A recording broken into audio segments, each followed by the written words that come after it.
Let me show you an easy way to delete all the contacts on your iPhone.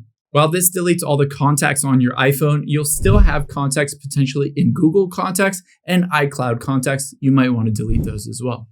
Now, for this to work, you need to open up the Contacts app on your iPhone. You can't open up the phone app.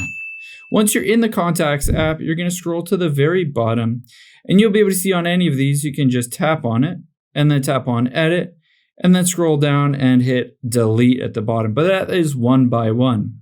You can also delete all of them at once just by going back out of here. And instead of one finger, you're going to use 2 fingers to do this. So at the same time, press and hold 2 fingers and drag down.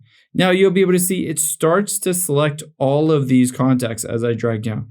So just go down through the entire list. You can see all of these are grayed, indicating that they're selected. Now I'm going to long press on here, and you'll be able to see it compiles all of them, in this case just 17. And if I wanted to delete all of those, I could just tap on delete those 17 contacts and they'll be all gone.